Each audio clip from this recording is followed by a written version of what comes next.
आकाश गङ्गाको अवतरण, हिमाली जलधाराको आकर्षण, जनदैलामा ज्ञानधाराको प्रसारण। कार्यक्रम त्रिवेणी, अन्वेषणका शिखरहरू, खोजका गल्छीहरू र यात्राका पाइलाहरू। कार्यक्रम त्रिवेणी।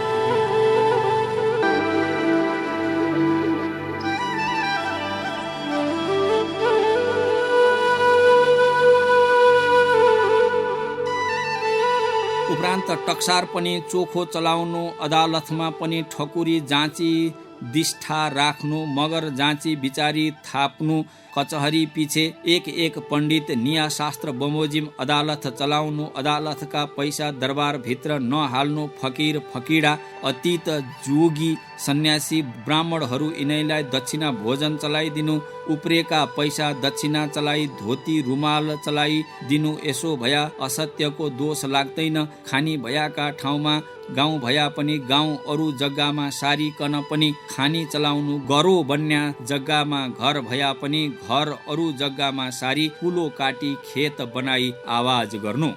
दिव्योपदेशमा पृथ्वीनारायण शाह। प्रकृति र प्रकृतिसँग खेलेका पुर्खा र पुर्खाले गरेका पौरखका बारेमा प्रसार गरिने प्रस्तुति कार्यक्रम त्रिवेणीमा सारा श्रोतालाई हामी हार्दिक स्वागत गर्दछौँ।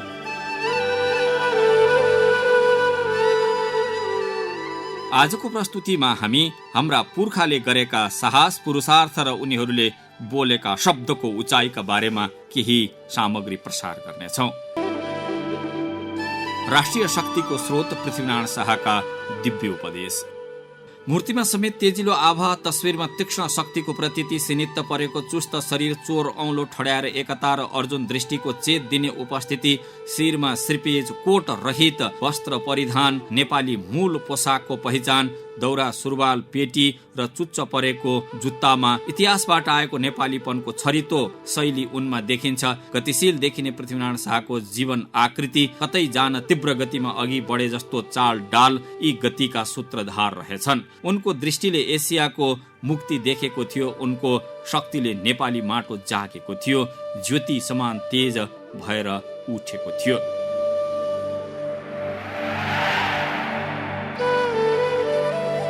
उनले देश सञ्चालनका लागि आफ्ना उत्तराधिकारीलाई दिएको दृष्टि र दिव्य शक्ति युक्त वाणीमा त्यो सामर्थ्यका शब्द भेटिन्छन्।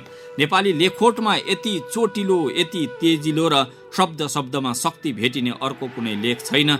जगतलाई दिएको दिव्य शक्ति युक्त शब्दले यो दिव्योपदेश, गुह्य ग्रन्थ, उपनिषद, गीता, देवकोटाको पागल लुम्बिनीको अशोक स्तम्भको हिदबुदे जाति लुम्बिनी ग्रामे भन्ने जस्ता शब्दावलीको जस्तै शक्ति यसमा निहित रहेको पाइन्छ र यिनै समान शक्तिशाली र ओजस्वी छ दिव्योपदेश।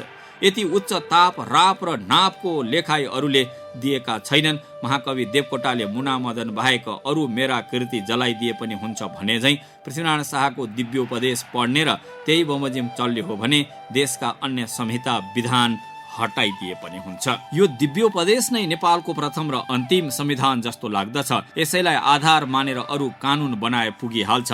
यसमा प्रजातान्त्रिक राज्य कला छ, कालु पाण्डेलाई कजाइ दिएको प्रसङ्ग, यसमा अर्थतन्त्र छ, खेतीयोग्य जमिनमा बस्ती भए हटाउने, खानी खन्नु, जडीबुटी देश लैजानु भन्ने प्रसङ्गहरू छन्, सैनिक सङ्गठनको व्यवस्था छ, भ्रष्टाचार रोक्ने अस्त्र छ, लिने मात्र होइन दिने पनि दण्डित गर्ने हालसम्म नभएको प्रसङ्ग छ, राज्य भनेको अविभाज्य ढुङ्गो समान बलियो र अखण्डित रहने दृष्टि छ, परराष्ट्रको शिक्षा नेपाल दुई ढुङ्गाको तरुलमा छ, आजका नेता नयाँ शब्द होइन यसकै सेरोफेरोमा प्यारोडी गाएर बसेका छन्, एउटा शब्द फेर्ने र माझमा हाल्ने अनि आफ्नो परिचय दिने गरी त्यही दुई ढुङ्गाको तरुललाई रटिरहेछन्। नेपाललाई शान्ति क्षेत्र बनाउनु, नेपाल असंलग्न परराष्ट्र नीतिको समर्थक हुनु, पञ्चशीलको सिद्धान्तमा चल्नु, यी सबै दुई ढुङ्गाको तरुलबाट निस्केको फल लाग्दछ। यो फल उनलाई गोरखनाथ, शाक्यमुनि बुद्ध, जनक जस्ता विभूतिले दिएका थिए, शान्तिका स्रोत शिवले सिकाएका थिए।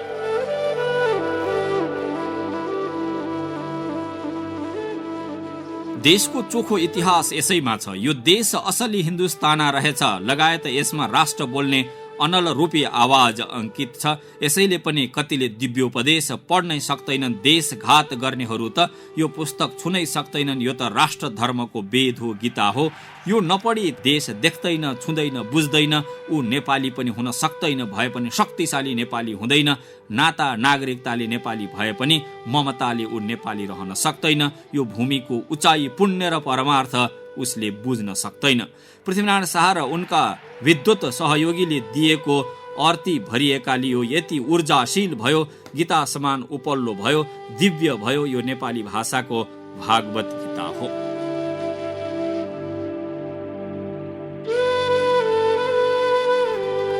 विगत लामो समयसम्म गुप्त रहेको यति शक्तिशाली ज्ञान ग्रन्थ दरबारमा दबेर रहेको थियो। त्यस्तै राष्ट्रिय शक्तिको खोजीमा हिँडेका गुरु योगी नरहरिनाथले यो गुह्य ग्रन्थलाई बाहिर ल्याए, नेपालीको पहुँचमा पुर्याए, शिलाको अक्षरमा उत्कीर्ण गरे। शिला सभ्यताको राज्य गोर्खामा उनले यसलाई शिलामा कुदाई सार्वजनिक गरे। तत्पश्चात पृथ्वीनारायण शाहको वास्तव शक्ति आत्मसात गर्ने अवसर प्राप्त भयो।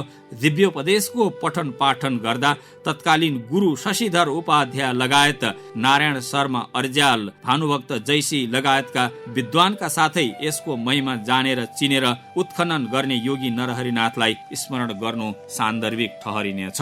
आफूमा यस्तै शक्ति भएकाले मात्रै यस्तो शक्तिशाली शास्त्रको संगत गर्न सक्छ।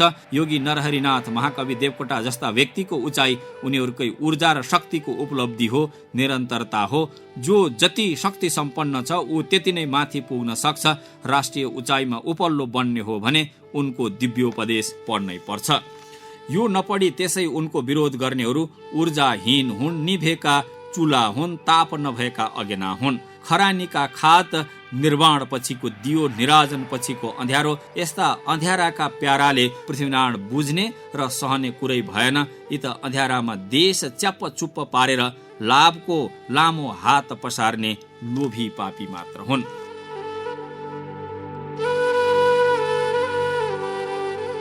आज यिनीहरू पृथ्वीनारायण शाहको पुरुषार्थ सुने भने सत्य हो भन्छन्, उनी ठिक छन् भन्छन्, उनी महान हुन् पनि भन्छन्, उनकै सिको गरेर आफू चलेको पनि टोपल्छन्, उनलाई राष्ट्रिय एकताका प्रतीक पनि मान्छन्। तर कुनामा बसेर अँध्यारामा उनीहरू उनका अनुयायी र उनले एक बनाएको देशका विरुद्ध कैँची चलाउँछन्।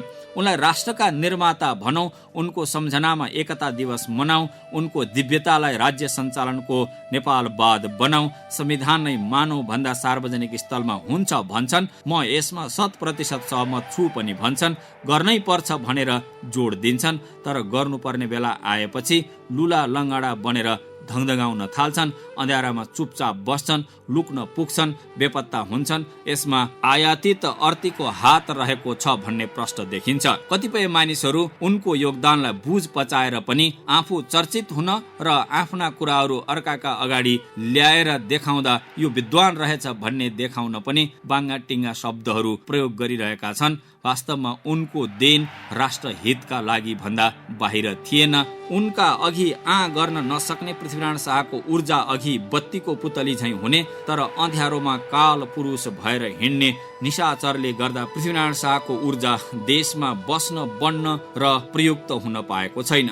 उनले साम्राज्यवादको विरोध मात्र होइन, अवरोध समेत गरेका हुनाले तिनै साम्राज्यवादीका सन्तानले उनको दृष्टि विस्थापन गर्न खोजेको देखिन्छ। नेपाली संस्कृति, नेपाली वाद बिसाएर विदेशीको बाटोमा हिँड्न उद्यत केही साम्राज्यवादी पात्रहरू देशमा आज सक्रिय छन्। उनीहरू अनेक नाममा देशमा घुसेर घुन कसिङ्गर बनी विशुद्धिको विनाश गरिरहेका छन्, निर्मलतामा विष घोलिरहेका छन्।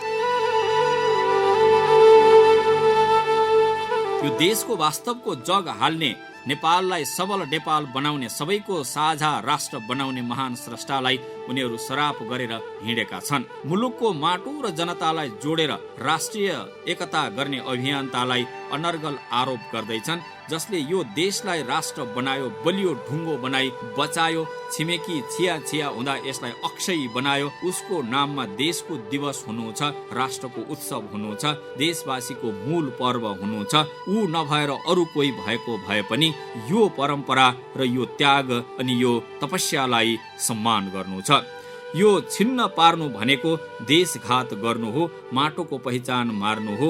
यो मुलुक पुर्खाले सिर्जेर बनाएर बचाएर सजाएर विश्वकै सम्पन्न सभ्यता सिकाएर हामीलाई दिएका हुन् भन्ने भुल्नु भनेको पराईको चाकर मात्र भएर हिँड्नु हो।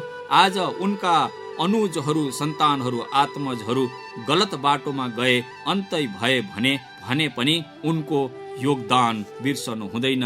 उनले यस माटोमा रोपेको योगदानले आज हामी गर्व गरिरहेका छौँ भने त्यो योगदानलाई बिर्सनु भनेको कृतज्ञता हो। आफू इतिहासविहीन, भूमिविहीन, संस्कृति र सभ्यता विहीन भई अरूमा विलीन हुने बुद्धि हो। यो बुद्धि सिकाउने केही बबुराहरू आज पराईको भरौटे पात्र भई देशमा सलबलाएका छन्। तर रातिमा यिनको छातीमा शक्ति भए ती पात्र दिनमा देखिने थिए, तर ती त छदमा भेसी भएर बसेका छन्। यिनले यो देश पुर्खाको नासो भन्दैनन्, पुर्खाप्रति कृतज्ञता प्रकट गर्दैनन्, विश्वकै सर्वप्राचीन राष्ट्रको रूपमा गौरव गर्दैनन्। यो मुलुक पुर्खाको पसिनाले प्राप्त गरेकोमा प्रतिष्ठा देख्नुको साटो यो मुलुक त विभिन्न सन्धि सम्झौताबाट उदाएको भन्ने पार्न अनेक सन्धि सम्झौताका व्याख्या, संशोधन, परिमार्जन बारे चर्चा गरेका छन्। यो भ्रममा बल गरिरहेका छन्, विदेशीको मकसदमा अघि सरेका छन्, पराईको सुर देशमा सार्थक बनाउन भूमिका खेलिरहेका छन्। यिनको यो धुन्धुकारी भूमिका ध्वस्त पार्न र यिनले रचेको रातको अँध्यारो च्यातेर वास्तवको पर्दाफास गर्न दिव्योपदेशको धनुर्बाणबाट अग्न्यास्त्र प्रहार गर्नु छ, दीपक शक्ति जगाउनु छ। यो शक्ति यही दिव्योपदेशबाट प्राप्त हुनेछ। त्यसैले यहाँ पृथ्वीनारायण शाहले दिएको दिव्योपदेशको पूर्ण पाठ प्रस्तुत गरिन्छ।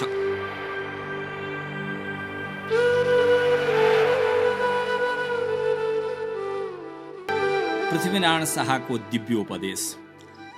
स्वस्ति श्री गणेशाय नमः, श्री कालिका शाह, श्री 3 शिव गोरखनाथ शाह, श्री 5 पृथ्वी नारायण शाह, श्री 5 बुढा महाराजले 3 सहर नेपाल र हिन्दूपतिको राज लिएपछि पछिल्ला पटक नुहाकोटमा पाउ लाग्नु भया मा गुरु पुरोहित थर घर भैयाद भारदार आफ्ना ददा सुरथिसी राणा बैठकका बुढा पाका छेउ हुकुम भयाका कुरा।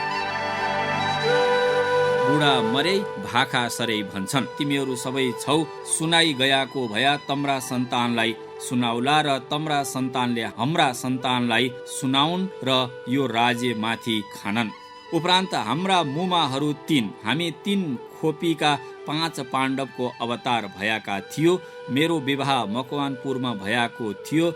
डोला सुम्पिएको थिएन र डोला पनि लैआऊ, नेपाल पनि देखि आऊ भनी मकवानपुर गयो र पुगेपछि दिक्बन्त सेनलाई एउटा कुराको कर्यौली लिएर भने, एक दन्ता हात्ती र नवलाखी हिराको हार दिन्छौ भने डोला पनि लैजाला, दिन्न भन्या काडी तरवारसित पनि लैजाला भनी हाँक पारी नेपाल राजाले चिन्नन् र पक्रनन् भनी स्याखु ओडी रातपतिका तिरैतिर भानु जेसी कुलानन्द जैसी अरू थरघर पनि साथैमा थिया। चन्द्रागिरीमा आइपुग्यापछि नेपाल कुन हो भनी सुझ्याया र त्यो भादगाउँ हो, त्यो पाटन हो, त्यो काठमाडौँ हो भनी देखाया र मेरो मनमा यी 3 सहरको राजा हुन पाया त हुँदो हो भन्ने यस्तो मनमा परिरहेथ्यो। त्यसै बेलामा ऊ दुवै जैसीले भने, हजुरको मनकांक्षा अभिलाषा पुग्ला महाराज भन्या र मलाई आश्चर्य लाग्यो र मेरा पेटका कुरा कसो गरी जान्यौ र त्यसो भन्यौ र भनी मैले भन्दा जसै नेपालमा नजर दिनुभयो त्यो उसै बेला मोचमा बाहुली दिँदा मनमा नेपालको राजा हुन पाया त हुँदो हो भन्या जस्तो परेछ भनी बिन्ती हजुरमा गर्याकै हो भने र यो कुरा पुग्ला भनी मैले भन्दा हजुरले गौ ब्राह्मण अतीत फकीर देव देवताको मनिता बहुतै राख्नु भएको छ। हाम्रा हातमा पनि सरस्वतीको वरदान छ।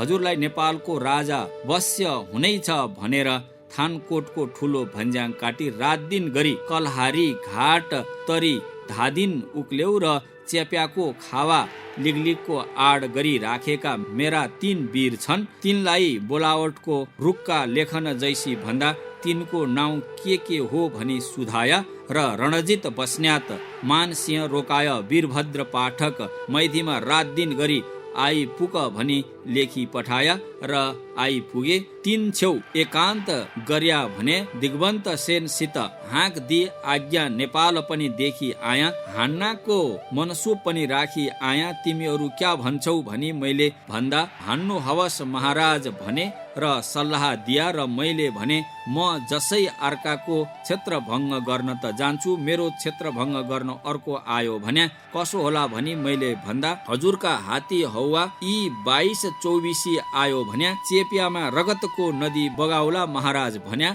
र एकान्तबाट उठी गोर्खा गयो र पुगेपछि मामाज्यू पनि नीलकण्ठ पशुपतिको दर्शनलाई देवघाटको बाटो गरी जानु भएको रहेछ। नीलकण्ठ पशुपतिको दर्शन भएपछि श्री गोरखनाथको दर्शनलाई गोर्खामा आउनुभयो र दर्शन भएपछि मसित भेट भयो र मैले भन्या मामाज्यू मकवानपुर पनि पुगी आया, नेपाल पनि देखी आया, हान्नाको मनसुब पनि राखी आया। कति कुराले मेरो काज फत्ते होला, अर्ती बक्सनु भया हुँदो हो भनी मैले भन्दा मलाई पनि पञ्चरात्रिमा दृष्टान्त भयो। हामीले देख्दा 5 पाण्डवको अवतार भया जस्तो लाग्दछ। कुरुक्षेत्रको मैला नभ नेपाल फुट्ने छैन। लमजुन भन्याको गरुड हो, गोर्खा भन्याको सरप हो, नेपाल भन्याको भ्यागुतो हो। अघि गरुडको आँखा छल्नु तब सर्पले भ्यागुतो खान पाउँछ। मेरा साथमा 4 जातका सिपाही छन्, यिनमा कसको सवार गर्या चाँडो काज फते होला भनी सोद्धा के जात छन् भनी सोध्नु भयो। बाहुन, खस, मगर, ठकुरी यिनमा कसको सवार गर्या चाँडो काज फत्या होला भनी सोद्धा बाहुनको सवार भन्याको बयल हो, पातक लाग्छ। ठकुरीको सवार भन्याको सिंह हो, पछाडि दगा हुन्छ। मगरको सवार भन्याको टाँगन घोडा हो, ढिलो हुन्छ। खसको सवार भन्याको ताजी तुर्की घोडा हो। खसको सवार गर्या चाँडो होला भन्या जस्तो लाग्छ भनी अरू धेरै कुराको अर्ती दि जानु भयो थियो। उनै अर्ती लिया र लमजुग्या राजा रिपुमर्दन शाहसित भेट गर्न भनी गया र चेपे घाटमा भेट भयो र घरेसका बात गर्दा जौना कुराले घा बाँधुला भने जड कुरो मेरो पेटमा थियो। सोही जड कुरो कालु पाण्डेले गरे र घा बलियो बस्यो र मलाई आश्चर्य लाग्यो र तर मलाई त रिझायो। दुनियाँ जसदेखि राजी रहन्छन् उसैलाई कजाइदिनु भन्ने शास्त्रमा पनि कहेको छ। दुनियाँमा बुझी हेरु भनी बुझी हेर्दा दुनियाँबाट पनि कालु पाण्डेको चाह रहेछ र कालु पाण्डेलाई कजाइ दिनु भया हामी दुनियाँदारमा छहारी रहँदो हो भन्ने सल्लाह दिया। र अब 22-24ले क्या भन्छन् भनी बुझ्नु हुँदा 22-24बाट पनि कालु पाण्डेकै चाह रहेछ र कालु पाण्डेलाई कजाइ भया घराइस बलियो राखन्ने छ भन्ने सल्लाह दिया। मेरा मनमा त विराज बखेतीलाई कजाइ दिन आँटेको थियो, तर ज्यादा बुद्धि कालु पाण्डेकै ठहर्यो र कालु पाण्डेलाई कजाइ भयाको हो। अब पाण्डे बस्न्यातको जुग बाँधी दिन्छु। तेरी छोरी बस्न्यातका छोरो केहर सिंह बस्न्यातलाई देऊ भनी मागी बिहे पनि गरिदिया र पाण्डे बस्न्यातको जुग बाँधी पाण्डेको ढाल बस्न्यातको तरवार गरी नेपालमा चढाइ गर्याको हो। उपरान्त रणजित बस्न्यात, मानसिंह रोकाहा, वीरभद्र पाठक यिनलाई गौटाको बिराई लिगलिगको आडमा राखी म पनि सल्यानकोटकी देवी साक्षात छन् भनी भन्छन्। म पनि सायत गरी जान्छु भनी बिदा गराया र सायत गरी म पनि गयो र वारीमा थर्पु पर्यो र सल्यानीको थर घर बराहा उमरावहरूसित सुघाया। माईको दर्शन हुन्छ कि भन्दा भित्र दर्शन पुजारी टहलुवा आई मात्रै भित्र दर्शन गर्नुहुन्छ जो हुकुम भन्या र ढोकामा त हुन्छ कि भन्दा ढोकामा त हुन्छ भन्या। साँझ बिहान ढोकासम्म जाई पाठ पूजा जप दर्शन गर्थ्या र एक दिनका रातमा सोपना भयो र 2 हातमा 2 खड्ग लिया कि 7-8 वर्षकी कन्या कुसुमे पछ्यौराको घुगुटी पारी म छेउ आइन र मैले सोधाया तिमी कसकी छोरी हौ भने मैले भन्दा पुजारी राणाकी छोरी हुँ भनिन् र ऊ 2 खड्ग मेरा हातमा दिन र आरसी प्रमाणको लाल टलबल गर्थ्यो। खोकिलाबाट झिकी मेरो मुखसम्ममा ल्याई यो पनि नील भनिन् र तम्रो मनकांक्षा पुर्याइदिएको छ, म पनि केही माग्छु थपी जाऊ भने जसै 2 पाइला गई थिइन् उसै बेलामा म पनि बिम्ज्यौ र भानु जैसी कुलानन्द जैसी पूजाहरी राणालाई डाक्या र सुधाया जैसीले पनि पूजाहारीले पनि ती माई हुन् दर्शन पाउनु भएछ भने र उसै बेलामा धूप दीप ध्वजा नैवेद्य नित्य पूजालाई 7 राँगा 7 बोका थपी बोर्ला घाटको आम्दानी र घाटै छेउको टार माईलाई संकल्प गरिदिया र उसै घरीको सायत गरी रात दिन गैरी सरासरी आया र सिमल चौर चौतारामा थर्पु हाली बस्याको थिया दावा भन्या नुहाकोटको बहाना भन्या खिच्यातको कुलो काटी खेत बिराउनाको गरी राख्या था बेत्रावतीका बेनी इन्द्रायणीका थानमा डुङ्गा तरी जप पाठ लाई जान्थ्या ध्यान सल्यान कोटकी देवीको र इन्द्रायणी भैरवीको गर्थ्या महामण्डल भनेको नुहाकोटको सवता रहेछ महामण्डलमा ज्ञामी राणा थियो त हाम्रा भर को ज्ञामी होस् महामण्डल छोडिदे म छेउ आइज भनी पठाया र हुनाता म हजुरकै हो तर जयप्रकाश मल्लको नुन खाई हाल्या मरी मेट्न्या छु भनी हाँक पारी पठायो र एक दिन कचहरीमा बस्याको थिया तान्द्रा लागेछ र तान्द्रामा ता इन्द्रायणीका थानमा बस्याको रहेछु आजका 7 दिनमा ठुलो सायत छ त्यसै दिनको सायतले नुवाकोट साध्य हुनेछ भन्याको सुन्या र पात्र हेर न जैसी भन्या र पात्रो हेर्या र आजका 7 दिन बिहाउँदो शनिश्चर बार ठुलो सायत रहेछ भनी बिन्ती गर्या र उही सायतमा महामण्डलमा उक्ल्यौं र तरवार पर्यो र हाम्रा नुनका लेखले झुकाइदिने पन्थ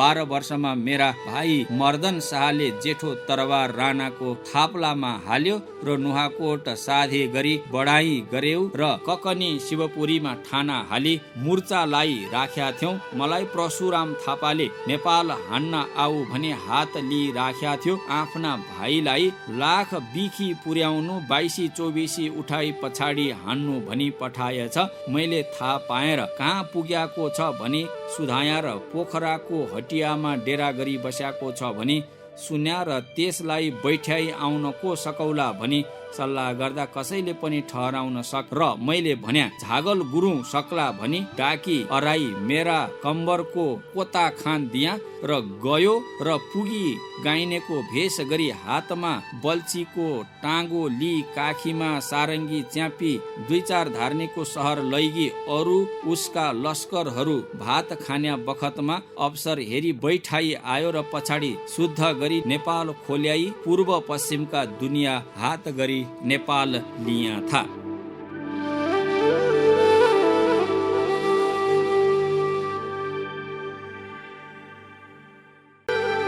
उपरान्त यो राज्य 2 ढुङ्गाको तरुल जस्तो रहेछ चीन बादशाहसित ठुलो घा राख्नु दक्षिणको समुद्रका बादशाहसित घात राख्नु तर त्यो महाचतुर छ हिन्दुस्तानलाई दबाई राखेछ सर जिमीमा परिरहेछ हिन्दुस्तान जाग्यो भन्या कठिन पर्ला भनी किल्ला खोज्न आउन्या छ सन्धि सर्पन हेरी गडी तुल्याई राख्नु र रस्तामा भाजा हाली राख्नु र एक दिन त्यो बल आउन्या छ जाई कटक नगर्नु झिकी कटक गर्नु र चुरे घाँटीमा खुबै काटिन्या छ 5-7 पुस्तालाई खजाना पनि मिल्ने छ लडाईँमा पुगेन भन्या लोलो पोतो अनेक कल छल गरी कल पनि यो नेपालको तखत किल्ला हो यो किल्ला पायो भन्या चारै बादशाहलाई बरहाला लाउने छ ईश्वरले रचना गर्याको किल्ला रहेछ सो धनु पर्ने रहेनछ शिवपुरी 1 फुलचोकी 2 चन्द्रगिरी 3 महादेव पोखरी 4 पालुङ 5 दाप्चा 6 काउल्या 7 यिनमा पनि किल्ला पक्की बनाउनु किल्ला पिछे तोप लम्छट गरी राखिदिनु र जति भन्ज्याङ छन् भन्ज्याङ पिछे 1-1 फलामे ढोका बनाई ढोका पिछे 1-1 तोख लम्छन गरी राखिदिनु र 5 सिपाही राखिदिनु र यसो भएपछि चेवा गर्न्या चर्चा गर्न्या भगन्या नास्न्या ढुकुवा आदि खुनी यस्ताहरूको पनि केही चल्ने छैन चारै बादशाही चढाई गरी आयो भन्या पनि कसैको केही चलन्ने रहेनछ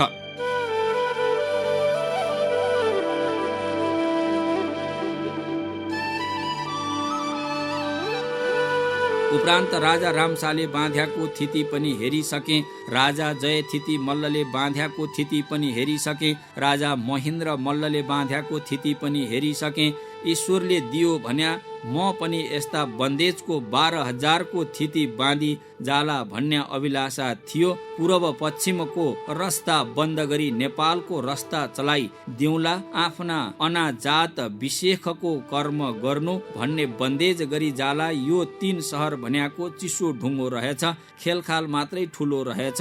कुपको पानी खान्या छेउ बुद्धि पनि हुँदैन, सुरो पनि हुँदैन, खेलखाल मात्रै रहेछ।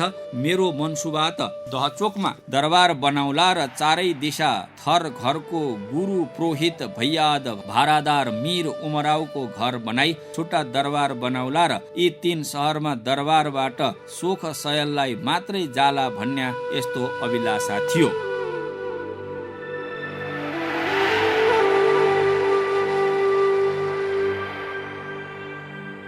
उपरान्त देशका महाजनलाई गोड प्रसाद देखि उब आउन नदिनु। देशका महाजनहरू हाम्रा मुलुकमा आया भन्या दुनियाँ कंगाल गरी छाड्छन्।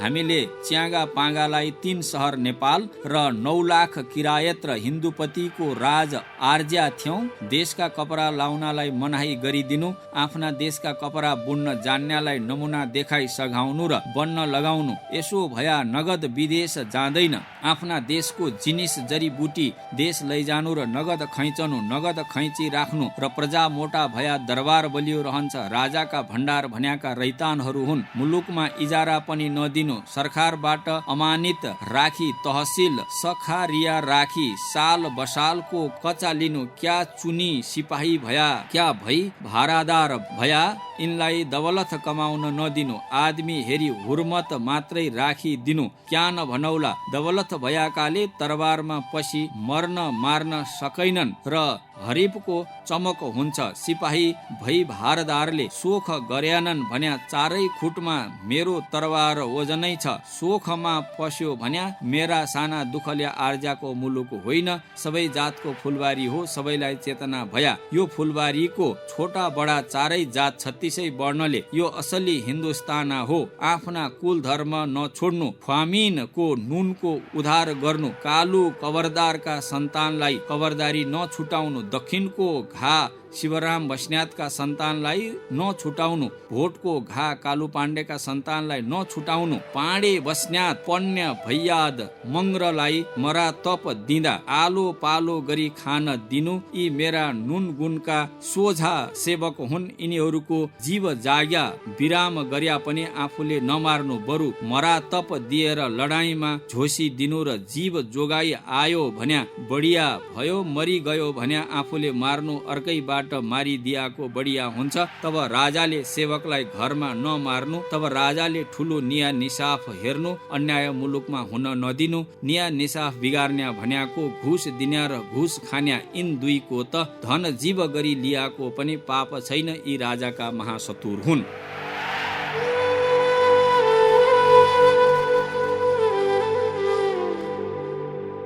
उपरान्त जड कुरो राजालाई चाहिन्या सिपाहीहरूको घर खेत मिलाइदिनु। मलजल गर्छन् र डुबौ बोटी भित्र हाल्न पाउँछन् र कबिलाको निष्फिक्री हुन्छ। ढोकामा भया पनि गौडामा भया पनि सिपाहीहरूको छाती बलियो रहन्छ। पजनी गर्दामा पनि 100 नालका कम्पनी जमाउनु र 100 नालका सुबेदार 4-5 लडाईँमा जस पाई आयाका यस्ता आफूले जाँची सुबेदार हाल्नु। सुबेदारले पनि 7 पगरी 2-4 वार्ड खायाका यस्ता 7 पगरी हाल्नु। 7 पगरीले 16 हुँदा हाल्दा आफूसित मर्ने मार्न्या जाँची 16 हुँदा हाल्नु। 16 हुँदाले पनि आफूसित मर्ने मार्न्या जाँची सिपाही हाली आफ्ना आफ्ना पट्टी भर्ना गर्नु। पट्टी पट्टीमा सिपाही पनि खस मगर गुरुङ ठकुरी यिन 4 जात मात्रै खिचाला गरी हाल्नु र तरबार पर्दा सारो हुन्छ। लुहा च्यापन्या पनि यिनै 4 जात मात्र हुन् र तरबार पर्दा सारो हुन्छ र बैरी क्या इन्द्रको आसन पनि डगाउँछ। हजारौं धना हजारौं पत्थर काला, हजारौं खुडा हजारौं तोप भया इन्द्रको पनि आसन डगाइन्छ। लडाईँमा पनि हान्या र सख दिया यी दुवै बरोबर हुन्। जागिर दिँदा बितल दिँदा दुवैलाई बरोबर दिनु। मर्यो भन्या उसका छोरा खुडा हान्या नहुन्जेल मरवट दिनु। खुडा हान्या भएपछि जागिरमा उकाली दिनु र राजाले विवेक राखी दिया। देश देशका सिपाही पनि आशा राखी आउँछन् र तरबारिया सिपाही हात हात लाग्छन्। राजाका सार भन्याको सिपाही र रैतीहरू हुन्। जुन राजा चतुर भया सिपाही र रैती हात हात गरी राख्नु र हुल कुल हुन पाउँदैन। सिपाही भन्याको तिखारी राख्नु। तिखारी राख्याका सिपाही कसैका मलाजामा पस्दैनन् र आफ्नो काज फत्य हुन्छ। गुरुङ मगर खान ज्यादा भारदार मिर उमराउ थर घर पुराना जाँची घुँडा गौडामा राख्नु। पूर्व पश्चिमका खस बाहुनलाई दरबारमा पैठ हुन नदिनु। क्यान बनौला बाहिरिया मान्छेले दरबारमा बिथिति गराउँछन्। राजाको हुकुम जफत गरी राख्नु। मैले 3 थुम्का बरा उमराउलाई इन्द्र वज्र तुल्याई राख्या थिया। नगरा निशान पनि दिई राख्या थिया। 12-20 को गाठो बाबिनी दियाको थिए र सल्यानी लिगलिग धादिङका मुहुडामा जहाँ जहाँ काज गर्थ्यो हत्या गर्थ्यो र यो ऐश्वर्य गर्याको हो। आफ्ना घरका पुराना सेवक जाँची हजुरमा हरोदम राखी दरोबस्त बाँधी घर बलियो राख्नु। यसो भया दरबार बलियो रहन्छ। राजाको चतुराई भया सिपाही रैती हात गरी राख्नु। कसैका मलाजा पछि गुण पछि लाग्नु नदिनु। नुन पछि लाउनु।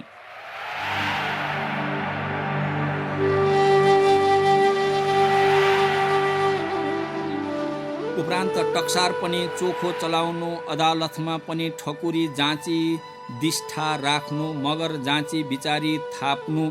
कचहरी पिछे एक पण्डित निया शास्त्र बमोजिम अदालत चलाउनु। अदालतका पैसा दरबार भित्र नहाल्नु। फकीर फकीडा अतीत जोगी सन्यासी ब्राह्मणहरू यिनैलाई दक्षिणा भोजन चलाइदिनु। उप्रेका पैसा दक्षिणा चलाई धोती रुमाल चलाइदिनु। यसो भया असत्यको दोष लाग्दैन। खानी भयाका ठाउँमा गाउँ भया पनि गाउँ अरू जग्गामा सारिकन पनि खानी चलाउनु। गरो बन्या जग्गामा घर भया पनि घर अरू जग्गामा सारी कुलो काटी खेत बनाई आवाज गर्नु।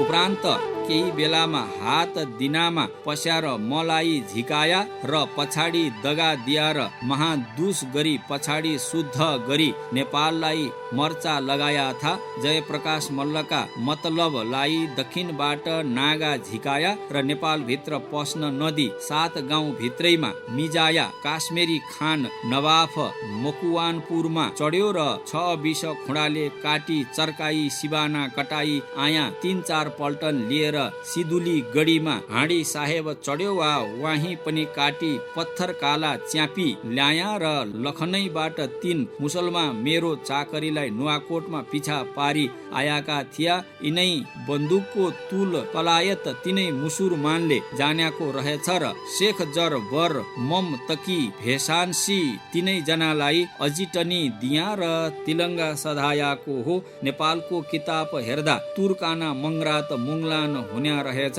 तुर्काना अघि भइ गएछ। मगरातको राजा मै हुँ। मुङलानको दोष मेट्नलाई आधा थुम मेटी कम्पनी जमाएको हो। आधा खुँडा आधा पत्थर काला बनाएको हो। 100 नालका कम्पनीले खरितो हुन्छ र यसो भया 100 नालका कम्पनीले 1000 जवानलाई पाउँछ। किल्ला किल्ला पिछे एक कम्पनी राखी गर्खा बाणी दिनु र जगेरा बाँधी भरि राख्नु।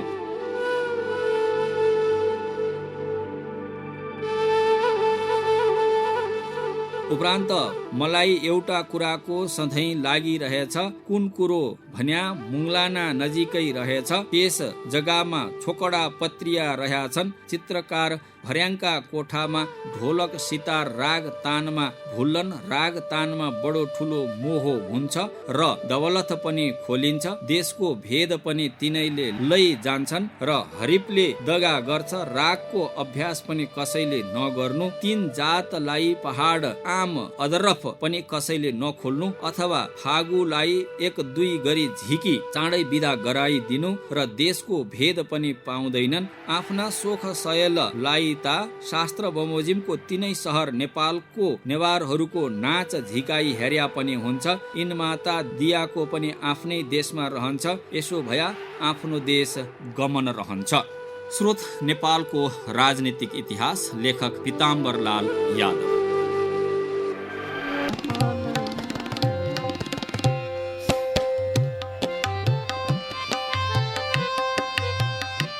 श्रद्धेय श्रोतावृन्द, पुर्खाको पौरख सम्झने यी शब्दहरू आजका लागि यति नै। सुन्ने श्रोतामा धन्यवाद। हवस् त अर्को प्रस्तुतिसम्मका लागि म नारायण भण्डारी बिदा हुन्छौँ। नमस्कार। आफ्नै पाखाको वंश इतिहासले नै आफ्नो पहिचान दिन्छ।